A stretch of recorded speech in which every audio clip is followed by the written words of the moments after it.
ಮಳವಳ್ಳಿ ರಾಜ್ಯ ಸರ್ಕಾರಗಳ ವೈಫಲ್ಯ ಖಂಡಿಸಿ ರೈತರ ಸಾರ್ವಜನಿಕರ ಬೇಡಿಕೆ ಈಡೇರಿಕೆಗಾಗಿ ಒತ್ತಾಯಿಸಿ ಕರ್ನಾಟಕ ರಾಜ್ಯ ರೈತ ಸಂಘ ಏಕೀಕರಣ ಸಮಿತಿ ಕಾರ್ಯಕರ್ತರು ಮಳವಳ್ಳಿ ಪಟ್ಟಣದಲ್ಲಿ ಪ್ರತಿಭಟನೆ ನಡೆಸಿದರು. ಪಟ್ಟಣದ ಸಾರಿಗೆ ಬಸ್ ನಿಲ್ದಾಣದಿಂದ ಹೊರಟ ಪ್ರತಿಭಟನಾಕಾರರು ರಾಜ್ಯ ಸರ್ಕಾರದ ವಿರುದ್ಧ ಘೋಷಣೆ ಕೂಗುತ್ತಾ ಅನಂತರ ವೃತ್ತದ ಬಳಿ ಜಮಾಯಿಸಿದರು ಹಾಗೂ ಕೆಲ ನಿಮಿಷಗಳ ಕಾಲ ರಸ್ತೆ ತಡೆ ಮಾಡಲಾಯಿತು. ಬಳಿಕ ಪ್ರಮುಖ ಬೀದಿಗಳ ಮೂಲಕ ತಾಲೂಕು ಕಚೇರಿ ಮುಂದೆ ಪ್ರತಿಭಟನೆ ನಡೆಸಲಾಯಿತು. ಈ ವೇಳೆ ರೈತ ಸಂಘದ ಜಿಲ್ಲಾಧ್ಯಕ್ಷರಾದ ಇಡುವಾಡು ಚಂದ್ರಶೇಖರ್ ಅವರು ಮಾತನಾಡಿ, ರೈತರು ಬೆಳೆದ ಬೆಳೆಗೆ ವೈಜ್ಞಾನಿಕ ಬೆಲೆ ನಿಗದಿಯಾಗಬೇಕು, ರೈತರ ಬೆಳೆಗೆ ವಿಮೆ ನೀಡಬೇಕು ಹಾಗೂ ಕಂದಾಯ ಇಲಾಖೆ ರೈತರ ವಂಶವೃಕ್ಷ ಇದ್ದಂತೆ ಎಂದು ಹೇಳಿದರು. ಇದೇ ವೇಳೆ ತಹಸೀಲ್ದಾರ್ ಲೋಕೇಶ್ ಅವರಿಗೆ ಪ್ರತಿಭಟನಾಕಾರರು ಮನವಿ ಸಲ್ಲಿಸಿದರು. ಪ್ರತಿಭಟನೆಯಲ್ಲಿ ರೈತ ಸಂಘದ ಅಧ್ಯಕ್ಷರಾದ ಬಸವರಾಜು, ಮಹೇಶ್, ಜಿಲ್ಲಾಧ್ಯಕ್ಷರಾದ ಇಡುವಳು ಚಂದ್ರಶೇಖರ್, ಪುಟ್ಟಸ್ವಾಮಿ, ಜಯರಾಮು, ಅಣ್ಣನ್ನೂರ್ ಮಹೇಂದರ್ ಮತ್ತು ನಾಗೇಂದ್ರ ಸ್ವಾಮಿ ಸೇರಿದಂತೆ ಹಲವರು ಸೇರಿದ್ದರು.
ಅಯ್ಯಯ್ಯೋ ಯಾತಕ್ಕಾಗಿ ಹೋರಾಟ, ಎಲ್ಲಿವರೆಗೆ ಹೋರಾಟ? ರೈತ ವಿರೋಧಿ ಮತ್ತು ರಾಜ್ಯ ಬಂದು ಕೇಂದ್ರ ಸರ್ಕಾರಕ್ಕೆ ಸರ್ಕಾರ ಒಂದೇ ಸರ್ಕಾರ, ಕಾನೂನಂತೆ ಕಾನೂನು, ನಾಟಿಗೆ ನಾವು ಬೇಕು. ಅಯ್ಯಯ್ಯೋ ರಾಜ್ಯ ಮತ್ತು ಕೇಂದ್ರ ಸರ್ಕಾರಕ್ಕೆ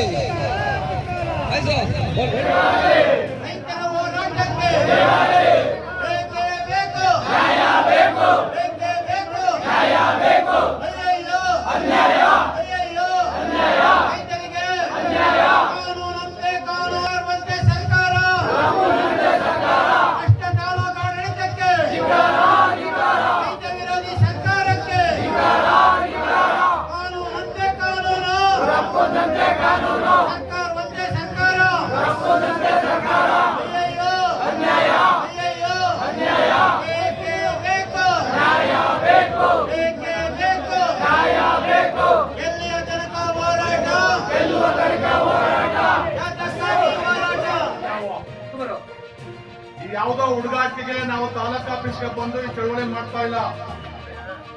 ಪ್ರತಿನಿತ್ಯ ನೂರಾರು ರೈತರು ನಮ್ಮ ಸಮಸ್ಯೆಗಳಿಗೆ ದಿನನಿತ್ಯ ಅಲ್ದಾಡ್ತವ್ರೆ. ಈ ಸರ್ಕಾರ ಅಥವಾ ತಾಲೂಕು ಆಡಳಿತ ಕಣ್ಮುಚ್ಕೊಳ್ತದೆ. ಈ ಕಣ್ಣನ್ನ ತೆರೆಸುವಂತ ಕಾರ್ಯಕ್ರಮ ಇದಾಗಿದೆ. ದಯವಿಟ್ಟು ನೆನಪು ಮಾಡ್ಕೊಳ್ಳಿ. ಯಾರೇ ವಿರುದ್ಧವಲ್ಲ, ರೈತರ ವಿರುದ್ಧ ಯಾರು ಭ್ರಷ್ಟಾಚಾರ ಮಾಡ್ತಾರೆ ಅವ್ರ ವಿರುದ್ಧ ನಮ್ಮ ಚಳವಳಿ. ದಯಮಾಡಿ ಬರೋಣ. ರೈತ ಹೋರಾಟಕ್ಕೆ, ರೈತ ಚಳವಳಿಗೆ, ಮಳವಳ್ಳಿ ರೈತ ಸಂಘಕ್ಕೆ ಎಲ್ಲ ಹಿರಿಯ ಹೋರಾಟಗಾರರೇ, ರೈತರೇ ಹಾಗೂ ಮಳವಳ್ಳಿಯ ತಾಲೂಕಿನ ವಿವಿಧ ಆಂದೋಲನದಲ್ಲಿರ್ತಕ್ಕಂಥ ಗ್ರಾಮಸ್ಥರ ಹಿರಿಯರು, ಇವತ್ತು ಕರ್ನಾಟಕ ರಾಜ್ಯ ರೈತ ಸಂಘ ಮಳವಳ್ಳಿ ತಾಲೂಕು ಕಚೇರಿಯ ಅವ್ಯವಸ್ಥೆ ಮತ್ತು ಎಲ್ಲ ಇಲಾಖೆಗಳ ಭ್ರಷ್ಟಾಚಾರ, ಸ್ವಜನ ಪಕ್ಷಪಾತ, ಸಾಮಾನ್ಯರಿಗೆ ತಲುಪಬೇಕಾದಂತಹ ಸವಲತ್ತನ್ನ ತಲುಪಿಸೋದ್ರಲ್ಲಿ ವಿಫಲವಾಗಿರ್ತಕ್ಕಂಥ ಈ ಎಲ್ಲ ಸಮಸ್ಯೆಗಳನ್ನ, ರೈತರ ಮತ್ತು ಸಾಮಾನ್ಯರ ಸಮಸ್ಯೆಗಳನ್ನ ಕುರಿತು ಬಗೆಹರಿಸಿಕೊಳ್ಳೋ ನಿಟ್ಟಿನಲ್ಲಿ ಬಗೆಹರಿಸಬೇಕು ಅಂತ ಒತ್ತಾಯಿಸಲು ಈ ಒಂದು ಪ್ರತಿಭಟನಾ ಕಾರ್ಯಕ್ರಮವನ್ನ ಆಯೋಜಿಸಿದ್ದಾರೆ. ಈ ಸಭೆಗೆ ಜಿಲ್ಲೆಯ ಬೇರೆ ಬೇರೆ ತಾಲೂಕಿನ ಎಲ್ಲ ರೈತ ಹೋರಾಟಗಾರರು ಭಾಗವಹಿಸವ್ರೆ.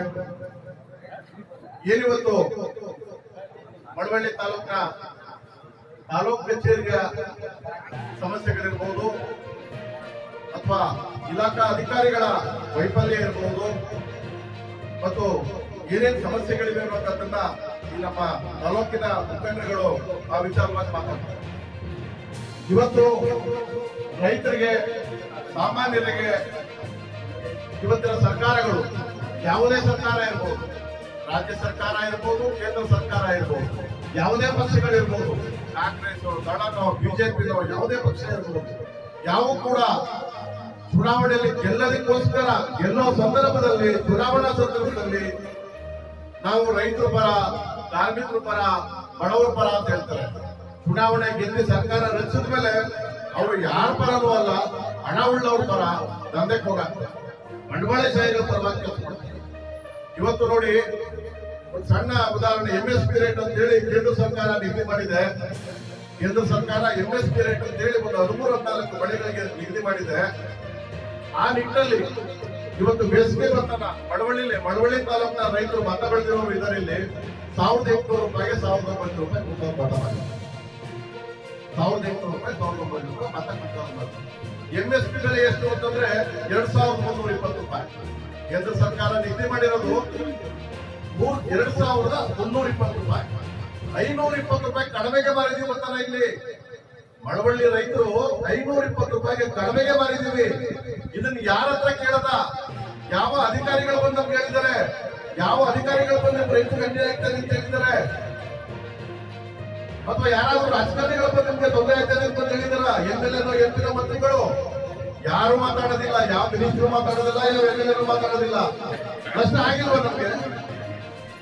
ಅಲ್ಲಿ ಜನತಾದವರು ಏನಾದ್ರು 3500 ಕೊಟ್ಬಿಟ್ರ? ಕಾಂಗ್ರೆಸ್ ಅವರು ಕೊಟ್ಬಿಟ್ರ? ಯಾರಿಗೂ ಕೊಟ್ಟಿಲ್ಲ. ಅವರು 1800 ಇರುತ್ತೆ ಮಾಡೋದು. ಈ ನಷ್ಟ ಯಾರಿಗೆ? ಇದನ್ನ ಕೇಳೋರು ಯಾರು?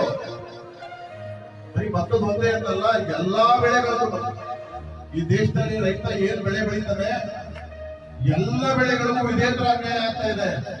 ಅವ್ರೇನ್ ನಮ್ಗೆ ಸಾಲ ಮನ್ನಾ ಮಾಡ್ಬೇಕಾಗಿಲ್ಲ, ಅವ್ರೇನ್ ನಮ್ಗೇನು ಸಬ್ಸಿಡಿ ಕೊಡ್ಬೇಕಾಗಿಲ್ಲ. ನಾವು ಬೆಳೆದಂತ ಬೆಳೆಗೆ ವೈಜ್ಞಾನಿಕವಾದ ಬೆಲೆಯನ್ನ ಕೊಟ್ರೆ ಸಾಕು ನಮ್ಗೆ. ನಮ್ಮನ್ನ ಆಡ್ತಿರ್ತಕ್ಕಂಥ ಸರ್ಕಾರಗಳು ಇದನ್ನ ಇಲ್ಲಿವರೆಗೂ ಕೂಡ ಯಾವ ಸರ್ಕಾರಗಳು ಮಾಡಿಲ್ಲ. ಇವತ್ತು ಮೋದಿ ಸರ್ಕಾರ ಕೂಡ ರೈತರಿಗೆ ಯಾವುದೇ ರೀತಿಯಾದ ಅನುಕೂಲಗಳನ್ನ ಮಾಡ್ತಕ್ಕಂಥದ್ದು ಮಾಡಿಲ್ಲ. ಬರೀ ಘೋಷಣೆನೇ ಹೊರತು ಯಾವುದೇ ಅನುಷ್ಠಾನಕ್ಕೆ ಬಂದಿಲ್ಲ. ಸಬ್ಸಿಡಿ ನಿಟ್ಟಿನಲ್ಲಿ ಮಾತಾಡ್ತಾರೆ. ಕೇಂದ್ರ ಸರ್ಕಾರ ಇರ್ಬೋದು, ರಾಜ್ಯ ಸರ್ಕಾರ ಇರ್ಬೋದು, ರೈತರಿಗೆ ಸಬ್ಸಿಡಿ ಕೊಡ್ತಾ ಇದೀವಿ ಅಂತ ಹೇಳಿ ಆ ಸಬ್ಸಿಡಿ ಕಟ್ಟಕಡಿಯ ರೈತರ ತಲುಪ್ತಾನೆ ಇಲ್ಲ. ಮಧ್ಯವರ್ತಿಗಳ ಪಾಲಾಗ್ತಾ ಇದೆ. ಯಾವುದೋ ನೀವು ಒಂದು ಯಂತ್ರ ತಗೊಳ್ಬೇಕು ಅಂತಂದ್ರೆ ಅದು ಹೊರಗಡೆ 100 ರೂಪಾಯಿ ಸಿಗ್ತದೆ. ಅದನ್ನ 3000 ರೂಪಾಯಿ ಮಾಡ್ತಾರಲ್ಲ ಅವರು. ತಿರ್ಗಾ 3000 ರೂಪಾಯಿಲಿ 1500 ರೂಪಾಯಿ ಸಬ್ಸಿಡಿ, 1500 ರೂಪಾಯಿ ಕೊಡಿ ಅಂತ ಹೇಳ್ತೀನಿ.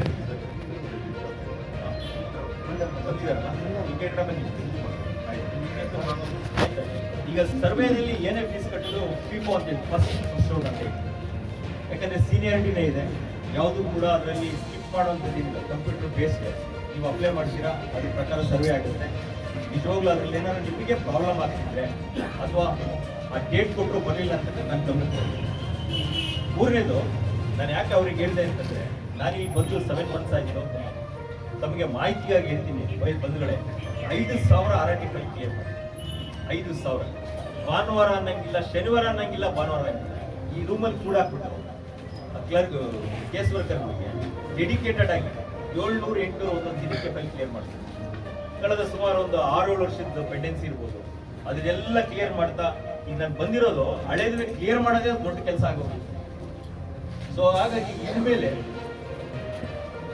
ಸರಾಗವಾಗಿ ಸಾಕಬೇಕು ಅಂತ ಎಕ್ಸ್ಟ್ರಾ ಫೋರ್ಸ್ ಹಾಕ್ಬಿಟ್ಟು ಫೀಲ್ಡಲ್ಲಿರೋರು ಕರ್ಕೊಂಬಂದು ಕೂರಿಸ್ಕೊಂಡು ಭಾನುವಾರ ದಿನ ಕೆಲಸ ಮಾಡಿ ಪೆಂಡೆನ್ಸಿ ಕ್ಲಿಯರ್ ಮಾಡ್ತಿದ್ರಿಂದ ಇನ್ಮೇಲೆ ಸರಾಗವಾಗಿ ಕೆಲಸ ಆಗುತ್ತೆ ಅಂತ ಮಾಡಿಸ್ತಾರೆ. ಸರ್ ಒಂದು ರಿಕ್ವೆಸ್ಟ್ ಬರೀರಿ. ಈಗ